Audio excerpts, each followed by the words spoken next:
The army is for Uganda. And you are presenting it to us that this army is yours, the commanders are yours. Okay, we agree. Because of the nepotism in the army, those who have been promoted are largely Balalo people or Banyankole. Others are from Rwanda. Those who came from Tanzania were expelled by the government of the Republic of Tanzania. It's on record. We talked to them. I also want to bring it and make it a point here. Does that suggest they are not Tanzanian? How could the government of Tanzania expel? They are not Tanzanians. They are not Ugandans? They are not Ugandans. Who are they? This is a question we must establish. Either they are Rwandese or Congolese. We need the Congolese government to speak about them. Because the Tanzanians have spoken. In Uganda we are speaking now. But the issue is here. These Balalo have come to occupy land and displace people. There is a program, a deliberate program to make them settle. They are aided by power. Because you hear from them. You were a legislator. Yes. The constitution allows Ugandans to settle in any part of the country. Yes. Weren't you acting contrary to the constitution as a lawmaker? The problem was this. Those people came, they were not grazing according to the norms of grazing there. Our cattle grazing methods were this.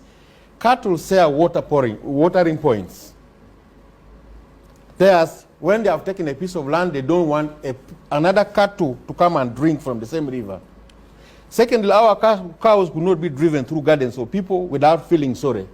But for the Balalo, even if they drive their cattle through your garden, you are supposed to apologize to them, instead of them apologizing to you. You're whipping up sentiment, aren't you? I mean, this is what happened to me. I was chased with guns like this. I'm telling you a story. Up sentiment. No, I'm telling you a story which happened to me, and we have captured it on camera. This is what we made clear, and we thank the president. Isn't your argument a contradiction when you say Balalo are non-Ugandan, but you're saying these same people have army officers who are supporting them? Kagame is not a Ugandan, but he was an army officer here. So they are calling Kagame? No, I'm giving you an example. Yeah, I'm asking. There are still some non-Ugandans who are in the army of Uganda. You think the Banyarwandas have gone all? Some of them who were here with the Rejema, with the Kagame, with the who, they have remained in the army. And these are the ones who are called. And they speak in favor of this Balalo here. You're aware, Honorable Fungaro Caps, that the Constitution lists. So are you talking about Rwandan citizens or Banyarwanda? Is Kagame Ugandan? No, this is an example. His Excellency Paul Kagame, is he a Ugandan? He's the president of Rwanda. I mean, is he a Ugandan? A Ugandan being a president of another country? No, I'm asking you. The truth here is, we had people who are not Ugandans. I'm in Rwanda. A few moments later.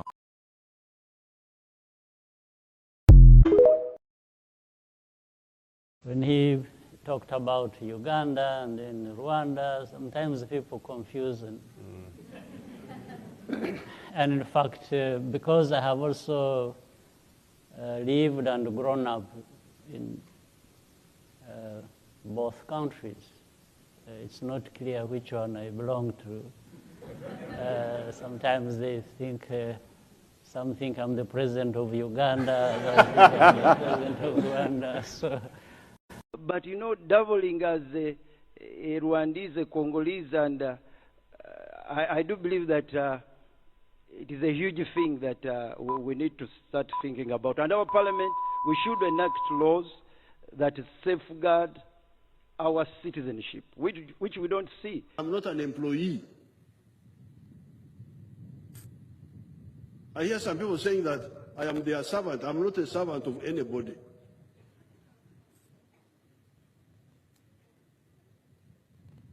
I am a freedom fighter. That's what I do. I don't do it because that I'm your servant. I'm not your servant.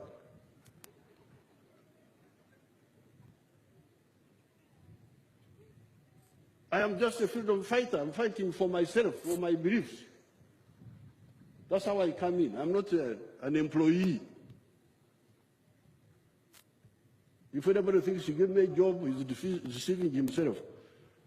I am just a freedom fighter whom you thought could help you also. Some people think that we decided to fight Idi Amin because Idi Amin was killing people. No, we didn't even know that Idi Amin would kill people. We just said, Amin, no, don't waste our time. We've been on a journey. We were having enough problem with Obote because Obote was not fully with us, but he was also not, it was just like that. This side, the other side, not reliable, but not totally opposed to our ideas. That's why we were kubembeleza Obote. We were trying to massage Obote so that we can see whether we move forward. But now Idi Amin, it was clear that he didn't understand what he was doing. So we said, Idi Amin, out. Please don't waste our time. That's why we decided to fight Idi Amin. The reason we fought Amin was not because Amin was killing people. The killing people came later. But we were in our Uganda, in our journey of Africa, unity, Pan-Africanism. Now we could see Amin could not understand. Museveni is Tutsi. And he is the one who trained, together with people like Paul Kagame, in Tanzania, together with our liberation fighters. And when they came from those liberation camps, then Museveni went and took power from Obote, and then he put people like Kagame and the Hutus and the Tutsis into his army and intelligence.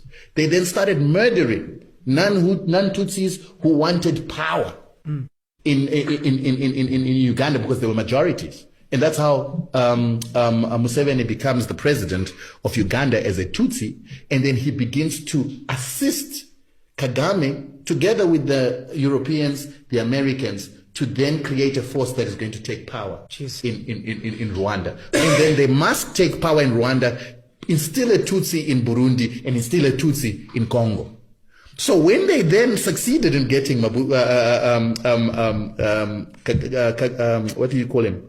Kabila into power, Kabila refused to put Tutsis into his government. And when he refused, then Kagame and Museveni then sent their armies and rebels into Congo with an intention to remove Kabila. Kabila then ran to SADC. And that time SADC had an organ, or the military institution was called the organ, which was being headed by Mugabe. And he said, listen, they want to overthrow me. And he gave them the reasons why they want to overthrow. Mugabe sent a fact-finding mission that it consisted of Zambians, Namibians, Angolans, South Africans, and everybody from SADC region. And he realized that this was actually a problem. So they went to Uganda, they went to Rwanda, they couldn't find Museveni when they went to Uganda, they couldn't find Kagame when they went to Rwanda, but they got information that there was going to be an overthrow of Kabila, and then the UN was going to be forced to actually come up with a policy that says Congo must be broken down into 5 countries. The 5 countries would then be easier to loot for the West through Uganda, Rwanda,